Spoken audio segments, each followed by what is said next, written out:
जय गुरुदेव, जय जय गुरुदेव, जय जय गुरुदेव, जय जय गुरुदेव, जय जय गुरुदेव, जय जय गुरुदेव, जय जय गुरुदेव, जय जय गुरुदेव। श्रीमद् करुणा सागर महाराज की जय। श्री कैवल धाम की जय। श्री चरदास जी महाराज की जय।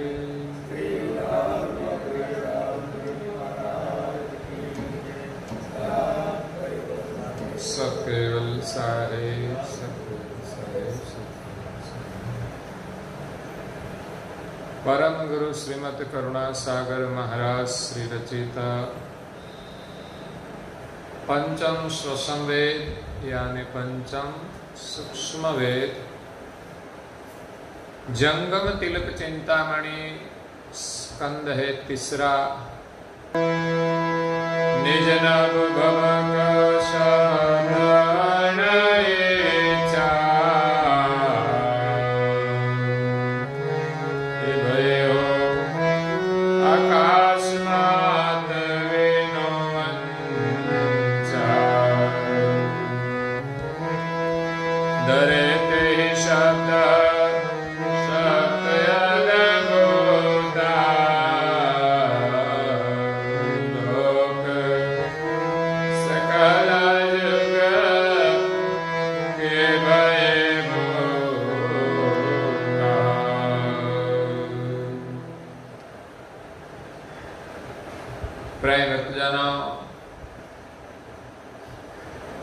ज्ञान संप्रदाय के आद्य स्थापक अनंत ब्रह्मांडाधीश केवल कर्ता के परम विशेष अंश सकृत सिद्धांत का प्रतिपादन करने वाले पंचम स्वसम वेद के रचयिता अनंत अंशों के तारणहार कैवल धर्म धुरंधर नव बुद्धि के सागर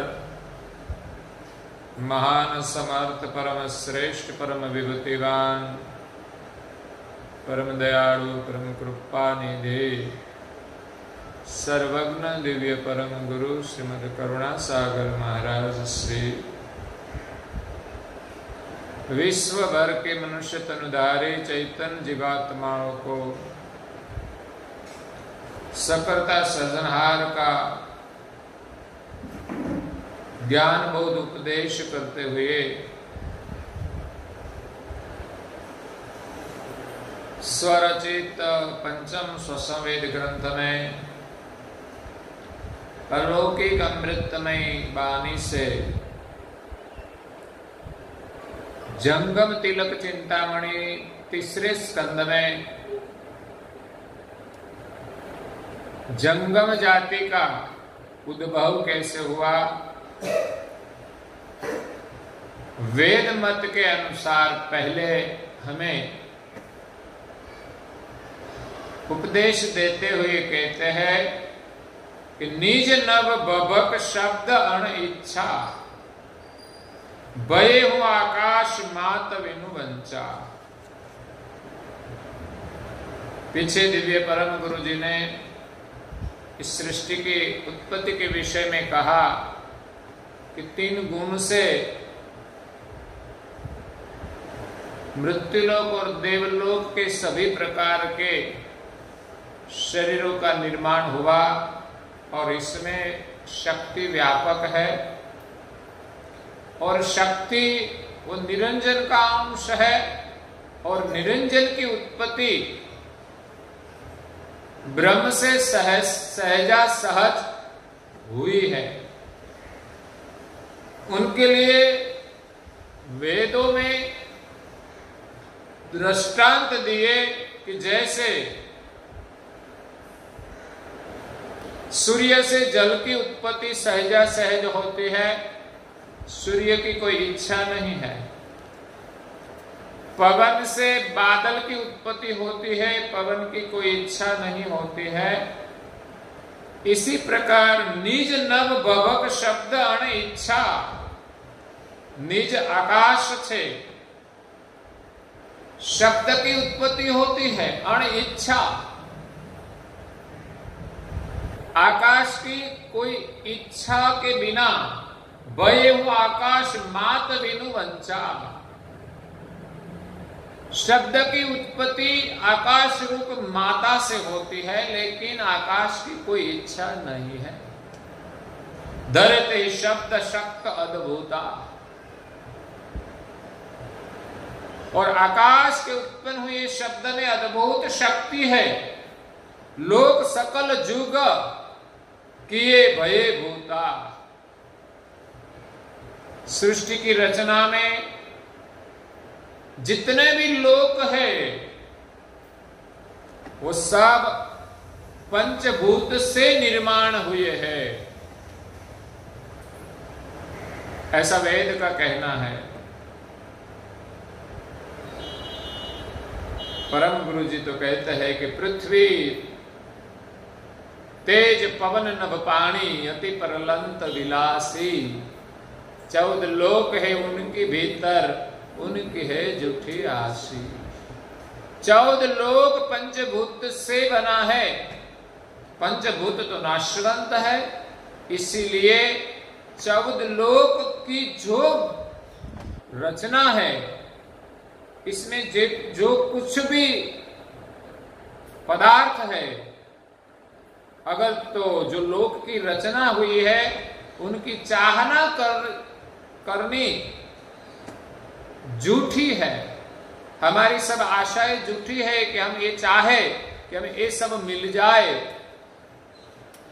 लेकिन वो सब रहने वाली नहीं है। तो ये सब रचना पंचभूत से हुई, तो सबसे पहले पंचभूत में शब्द का सर्जन हुआ। अविगत से गत नभ भये, जिनके शब्द आकाश, अविगत आकाश में से गति रूप शब्द का निर्माण हुआ। शब्द से पवन, पवन से अग्नि, अग्नि से जल, जल से पृथ्वी। यहां वेद का कहना है कि शब्द में इतनी प्रचंड ताकत है कि इस शब्द से ही पंचभूत का निर्माण हुआ और सृष्टि की जो रचना है उन सभी लोगों भी पंचभूत से बना हुआ है। इसलिए विज्ञान भी कहते हैं कि सृष्टि की रचना प्रचंड आवाज से हुई है। ऐसा कुछ शून्य में प्रचंड आवाज हुआ और इनमें से इस सृष्टि का सृजन हुआ। तो वेद का कहना भी ऐसा है कि आकाश में से शब्द का सर्जन सहजा से हुआ और इन शब्द से पंचभूत के माध्यम से सभी लोग की रचना हुई है। बनाने वाला कौन? तो वो कोई नहीं है, ये सब सहजा सेज हुआ है। कहते हैं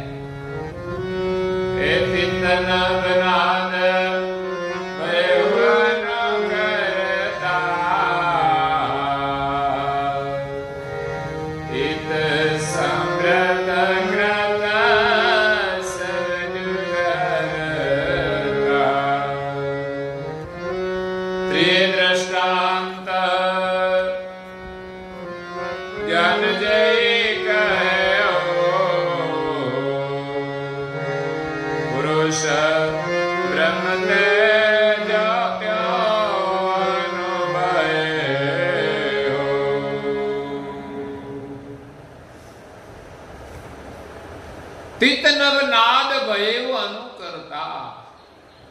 आकाश से जो नाद उत्पन्न हुआ,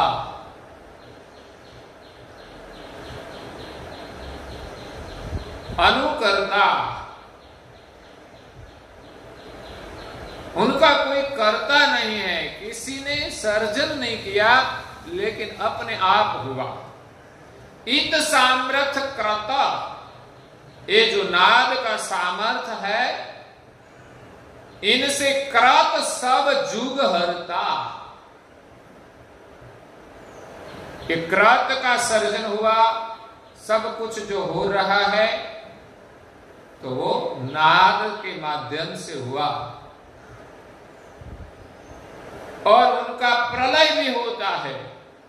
वो भी किसी को करना नहीं पड़ता, लेकिन अपने आप सब कुछ हो रहा है, सर्जन होता है और विसर्जन भी अपने आप होता है। वेद का ऐसा कहना है, इसलिए वेद में कोई सर्जनहार का स्थापन नहीं है। वेद कहते हैं कि अपने आप सृष्टि उत्पन्न होती है और अपने आप विलय हो जाती है। उसके लिए 3 दृष्टांत ज्ञान जेहि कहे वो। इस प्रमाण के लिए वेद ने 3 दृष्टांत दिए। जैसे सूर्य से अपने आप जल उत्पन्न होता है, पवन से बादल उत्पन्न होता है, और आकाश से शब्द की उत्पत्ति सहजा सहज होती है। इसी प्रकार पुरुष ब्रह्मते क्यों अनुभयु, इसी प्रकार ब्रह्म से पुरुष की उत्पत्ति हुई है। यही अनुभव है। यही दृष्टांत देकर वेद का सिद्धांत कि सृष्टि अपने आप उत्पन्न होती है। और आगे कहते हैं, निज उपजन कर तांग नाही, गगन पवन पावक केस माही, क्यों गति ब्रह्म ब्रह्म मनुभाव,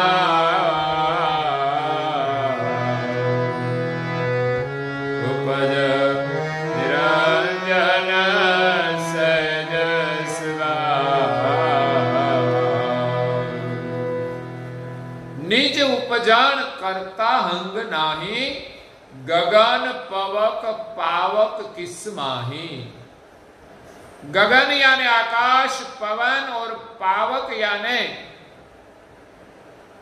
अग्नि स्वरूप सूर्य, किस माही नीच उपजन करता हंग नाही।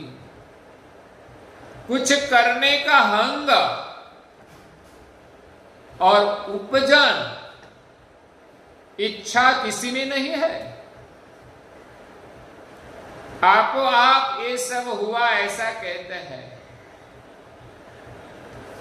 सूर्य से उत्पत्ति हुई, लेकिन इसमें कोई जान नहीं है उत्पन्न करने की, और उत्पन्न करने की इच्छा भी नहीं है, उपजन भी नहीं है, कर्ता हंग भी नहीं है। कर्ता हंग मतलब करने की जान। तो बिना जान और बिना उपजन ये सब हुआ है, अपने आप हुआ है। इसीलिए जो जल की उत्पत्ति होती है तो उनका कर्ता सूर्य को नहीं माना जाता। बादल की उत्पत्ति के लिए पवन को कारण नहीं माना जाता। उत्पन्न तो पवन से होता है, लेकिन फिर भी सहजा सहज होता है, पवन को कोई भाव नहीं है। और आकाश में शब्द की उत्पत्ति, आकाश में कोई न इच्छा है, न इसमें कोई करने की जान है कि मैं ऐसा उत्पन्न करूं। त्यों गति ब्रह्म ब्रह्म मानुभावा। इसी प्रकार ब्रह्म की जो गति है उसका मर्म का महान अनुभव है। ब्रह्म का अनुभव, ब्रह्म से सृष्टि या तो ब्रह्म से निरंजन की उत्पत्ति, उपजे निरंजन सहज स्वभाव। ब्रह्म का अनुभव के लिए इन 3 दृष्टांत दिए हैं। कहते हैं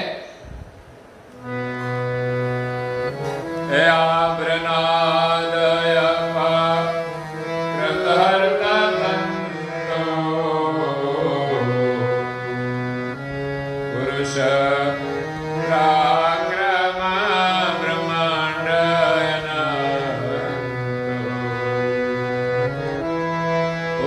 खपज गत करनन खेदो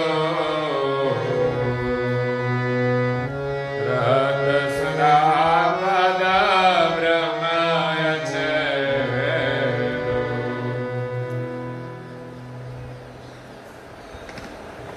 आब्र नाद अप, आब्र यानी बादल, आकाश,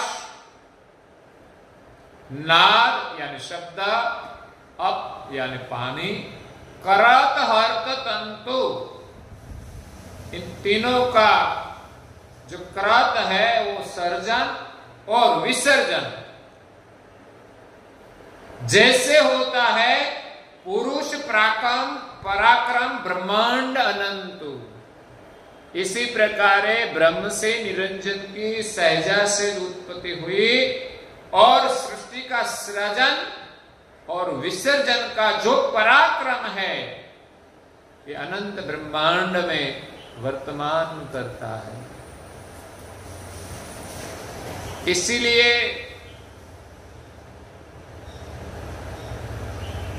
इस जगत का कर्ता न तो निरंजन को मानते हैं न तो ब्रह्म को मानते हैं, क्योंकि ब्रह्म में कोई कर्तृत्व शक्ति नहीं है, इसमें न कोई उपजन है न कोई कर्ता का अंग है। ब्रह्म से सहजा सहज उत्पत्ति हुई है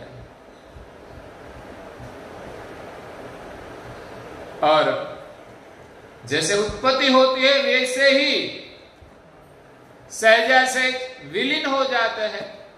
जो निरंजन पुरुष कर्ता होते वो विलीन नहीं होते, सर्जनहार तो शाश्वत है। इसलिए उपज खपत गत करत नखेदु, निरंजन की उत्पत्ति और निरंजन के सृष्टि का विस्तार जो होता है और विनाश भी होता है, प्रलय भी होता है। रहत सदापद ब्रह्म अछेदु, तो निरंजन से लेकर सारी सृष्टि उत्पन्न होती है और विलीन हो जाती है, लेकिन ब्रह्म जो है वो तो जैसा है वैसा अच्छेद रहता है। ब्रह्म में न तो कुछ करने का भाव है न कोई इच्छा है न कोई हंग है, उसमें कोई जान भी नहीं है। ये जगत का सर्जन विसर्जन कुछ भी जान नहीं है, लेकिन वो सनातन है, अछेद है। उनका छेदन नहीं होता, उनका विनाश नहीं होता, उनको हर्ष भी नहीं होता, उनको शोक भी नहीं होता, अच्छेद है। तो आगे परम गुरु जी कहते हैं, हे ब्रह्म सनातन आद्य सर्वनो,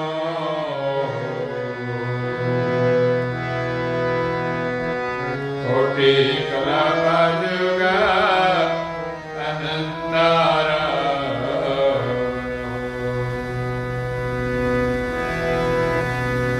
हे सकल चराचर व्यापक पदहि,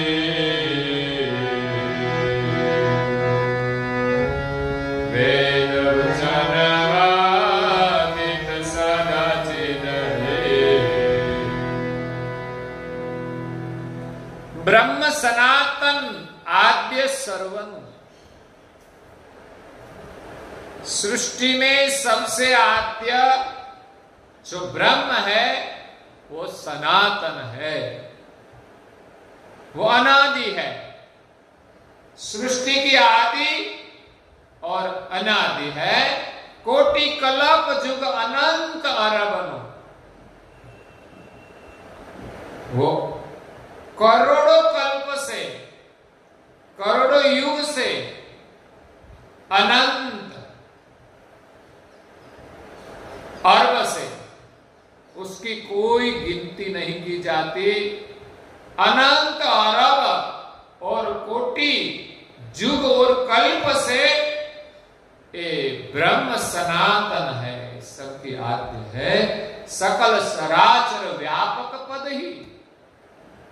सकल जो सृष्टि की रचना है, इसमें सराचर स्थावर और जंगम सभी में इस ब्रह्म व्यापक है। तो ब्रह्म के बिना एक अणुभार जगह खाली नहीं है। वेद वचन वदित सदचिद ही। चार वेद ने इस ब्रह्म को सद और चिद कहा है कि ब्रह्म सद है, सत्य है, शाश्वत है, और चिद यानी चेतन भी है। ब्रह्म प्रकाश है, चेतन प्रकाश है, और शाश्वत सनातन है, व्यापक है समस्त ब्रह्मांड में। और आनंद साहित पद सरलो, हे तुम राम कोई काज मारो, हे अखंड दंडाया द्वैत सबरा,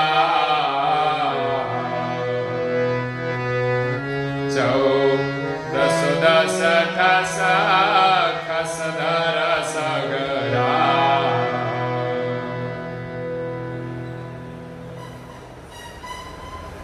वेद में ब्रह्म के लिए जो वचन उच्चारण किए हैं कि ब्रह्म चिद सद रूप है और आनंद सहित पद सरलू। ब्रह्म की परिभाषा के लिए 3 पहचान दी है कि ब्रह्म सत्य है, सद है, चिद है, प्रकाशमय है, चैतन्यमय है और आनंदमय है। आनंद के साथ ये पद सरल है, समस्त ब्रह्मांड में व्यापक है, सरल है, सद चिद और आनंद। इसीलिए परमेश्वर की परिभाषा ब्रह्म सिद्धांत में सच्चिदानंद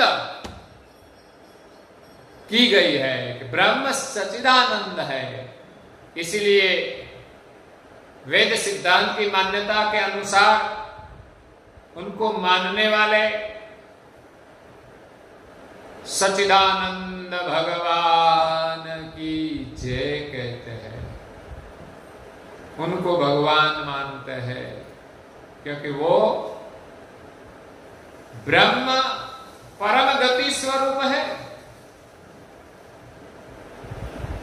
ब्रह्म वो परम आनंद रूप है, परम सत्य है, परम प्रकाश है, लेकिन करता नहीं है, क्योंकि ब्रह्म में कोई करने का भाव नहीं है। वेद कहते हैं कि ब्रह्म से, ब्रह्म की इच्छा से नहीं, लेकिन सहजा सहज निरंजन की उत्पत्ति हुई और निरंजन से शक्ति, शक्ति से 3 गुण और 3 गुण से 84 लाख प्रकार के शरीरों का निर्माण हुआ। तो ये ब्रह्म का जो मर्म है, कोई जबरला उनको जानते हैं, पूर्ण रूप से पहचानते नहीं। वेदों ने तो ब्रह्म का प्रतिपादन इस प्रकार किया, लेकिन कबीर जी ने वेद की पार जाकर कहा कि ब्रह्म तो व्यापक है, लेकिन इस ब्रह्म में मैं करता हूं, साक्षी हूं, मैं चैतन्य हूं, मैं बीज हूं, मैं अंकुर हूं, व्यापक नहीं। ब्रह्म की पार का अनुभव महात्मा कबीर जी ने दिया। तो इस ब्रह्म का भेद उसने जाना कि ब्रह्म क्या है। ब्रह्म तो सचराचर व्यापक है, इसमें कोई अपनी संकल्प शक्ति नहीं है। तो करता कौन? तो मैं ही करता हूं, मैं ही कुछ जानने वाला हूं। ब्रह्म में वो जान नहीं है। ब्रह्म तो सम शक्ति रूप ब्रह्मांड में सरलता पूर्वक व्यापक है। तो अखंड दंड अद्वैत वित सबरा, ब्रह्म अखंड है और दंड दंडाका स्थिर खड़ा है, इसमें कोई हिलचाल नहीं है अपनी खुद की। वो अपने स्वरूप में व्यापक भरे है ब्रह्मांड में। इसमें वो सत्य है ही, शाश्वत है, चेतन भी है, लेकिन इसमें जान नहीं है कोई कि मैं कौन हूं।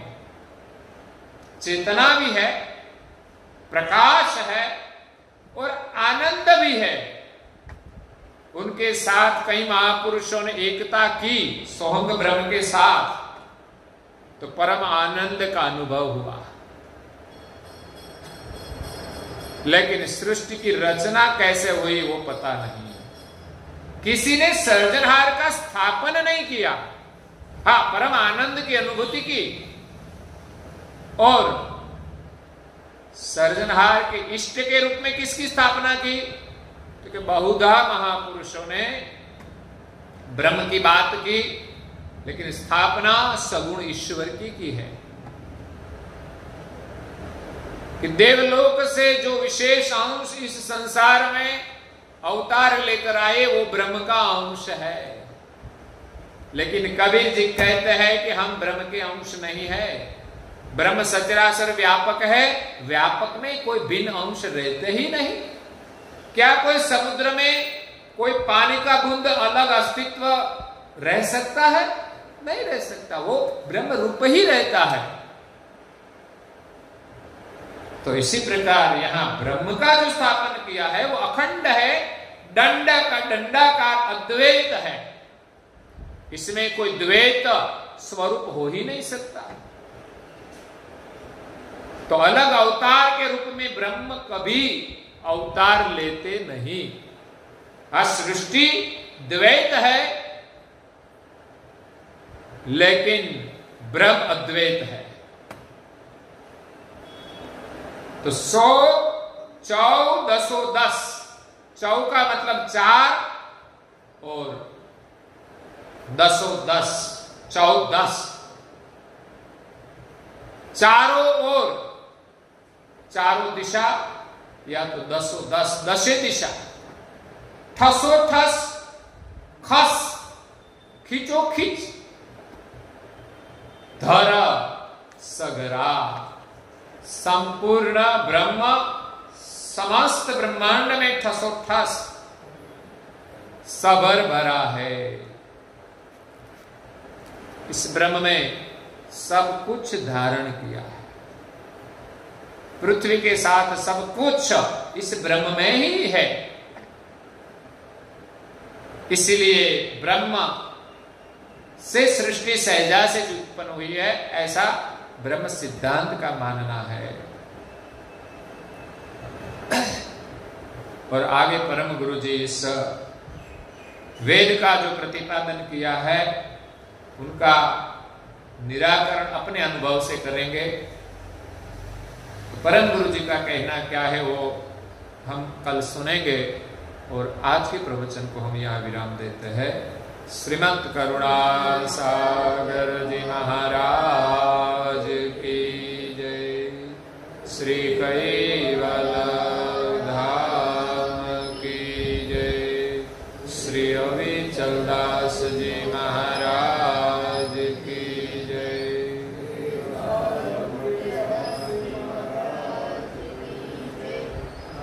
सत केवल साहेब, सत केवल साहेब, सत केवल साहेब।